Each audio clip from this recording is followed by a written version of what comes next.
Selamat pagi para kekasih Yesus Kristus, orang-orang percaya yang adalah orang-orang yang dikasihi Yesus Kristus. Karena kasihnya kita dipilih dari tengah-tengah suku bangsa. Bahkan kita dipilih dari keluarga, dari masyarakat sekitar kita. Kita dipilih karena dikasihinya. Kemudian kita dikuduskan menjadi umat kepunyaannya. Saudara-saudara yang dipilih Yesus Kristus, kami menyapa saudara sekalian melalui firman Tuhan yang terdapat dalam bacaan harian Almanak GKPI 8 Maret 2021 dari Efesus 2 ayat yang ke-20 dengan tema dipersatukan di dalam Kristus. Demikian firman Tuhan yang dibangun di atas dasar para rasul dan para nabi dengan Kristus sebagai batu penjuru. Saudara-saudara, supremasi keyahudian di gereja mula-mula terasa sangat kental sekali. Kalau sesuatunya menjadi kental kan akhirnya nggak bisa lancar, nggak mencair dia, nggak bisa, justru merusak dia. Demikian kekentalan supremasi ini merusak keharmonisan persekutuan. Karena ternyata gereja mula-mula itu bukan hanya dari orang Yahudi, tapi non-Yahudi juga ada di sana. Ada kulit hitam di sana yang sering menjadi budak pada waktu itu. Ada juga orang Eropa di sana yang mau percaya kepada Yesus Kristus. Ada orang-orang Asia dengan warna kulit yang berbeda-beda.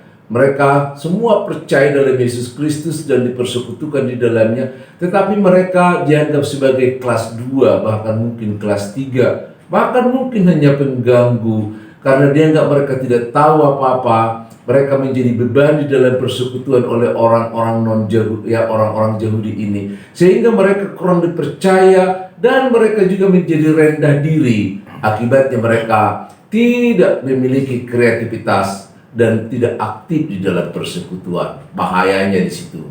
Ada banyak orang-orang yang tidak aktif karena mungkin kita salah asuh di dalam persekutuan kita. Maka untuk mempersekutukan, menjembatani kedua kelompok ini, maka Paulus mengumpamakan kesatuan persekutuan orang-orang percaya adalah bagaikan bangunan. Ya, jadi satu bangunan itu terdiri dari berbagai material, tetapi di dalam bangunan menjadi satu rumah misalnya. Gak dihitung lagi materialnya, tapi bagaimana material-material tadi menjadi satu kesatuan untuk membentuk sebuah bangunan, yakni rumah, kantor, gereja, dan lain sebagainya. Bangunan itu adalah kesatuan itu, persekutuan itu dibangun di atas dasar pengajaran bimbingan para rasul yang menjadi saksi Kristus yang hidup pada waktu itu, sehingga mereka menyaksikan tentang Kristus yang menjadi batu penjuru, dasar dari persekutuan mereka, dasar dari pengajaran para rasul itu. Jadi persekutuan orang-orang percaya bukan dibangun di atas marga, bukan dibangun di atas suku, bukan dibangun di atas kepentingan-kepentingan tertentu, melainkan dibangun di atas imamat orang percaya. 1 Petrus 2 ayat yang ke-9. Dasar persekutuan orang Kristen yang populer disebut dengan gereja ya. Tapi kita harus mengingat, gereja di sini bukan bangunannya, tetapi gereja di sini adalah persekutuan orang-orang yang mencari keselamatan melalui kematian Yesus Kristus dan menantikan hidup yang kekal dari kebangkitan Yesus Kristus dari kematian. Karena kebangkitannya itu menjamin kebangkitan setiap orang yang mempercayainya, sebagaimana dijanjikan dalam Roma 8 ayat 11.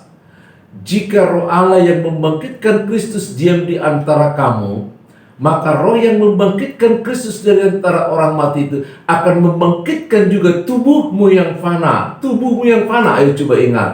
Seringkali orang Kristen mengatakan kalau Yesus datang untuk membangkitkan orang-orang mati, yang dikatakan dibangkitkan rohnya. Bukan, tapi yang dibangkitkan adalah tubuhmu yang fana. Tubuh yang fana ini akan dibangkitkan ketika kedatangan Yesus yang kedua dari Roma 8 ayat 11.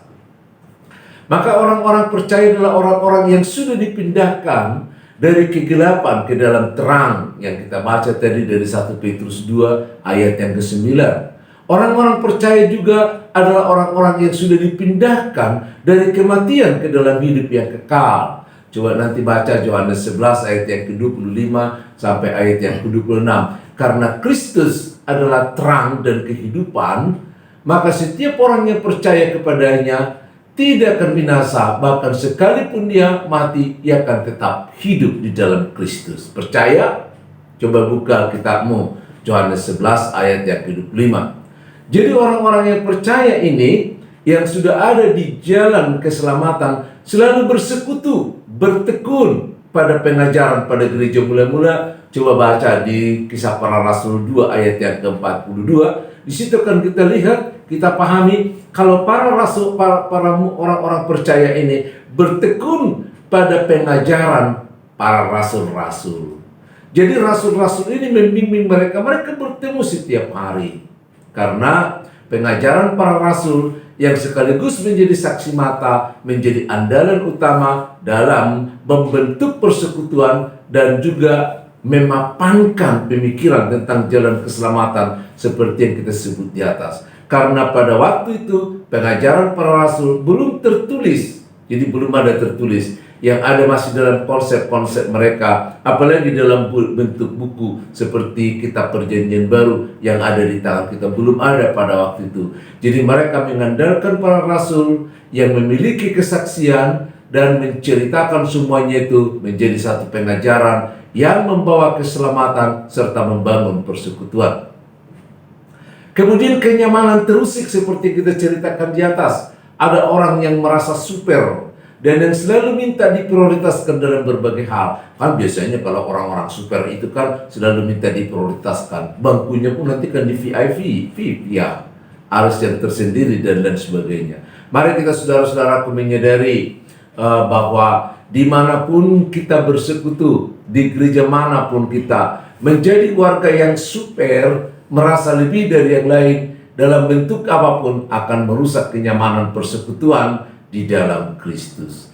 Satu-satunya yang harus kita lakukan bagaimana kita merendahkan diri, seperti yang dikatakan oleh Yesaya, bahwa bukit yang tinggi harus direndahkan supaya lembah yang dalam dapat tertutupi. Jadi yang merasa lebih harus menutupi yang memberikan perlengkapan bagi yang lemah, sehingga mereka menjadi datar, menjadi satu kesatuan di dalam Kristus. Demikian juga saudara-saudaraku yang sering menjauh menjadi para penonton, bahkan melihat dari jauh, jarang mengikuti aktivitas, bahkan beribadah pun menjadi jarang karena kurang mendapat perhatian, kurang mendapat penghargaan. Mari kita membangun rasa percaya diri kita. Karena iman di dalam Yesus Kristus akan membangkitkan semangat yang baru, membangkitkan kreativitas yang baru, sehingga kita memiliki aktivitas dalam persekutuan kita. Mari kita berbuat yang terbaik.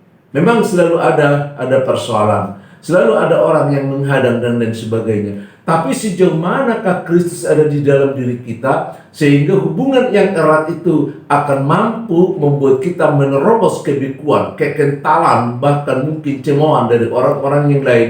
Kalau kita merasakan kasih Kristus, maka kita pasti akan melakukan yang terbaik, mengaktifkan berbagai kegiatan di dalam diri kita, dalam persekutuan kecil sampai persekutuan yang besar, sehingga kita menjadi satu di dalam Tuhan yang dibangun di atas Kristus sebagai landasan yang terkuat. Shalom.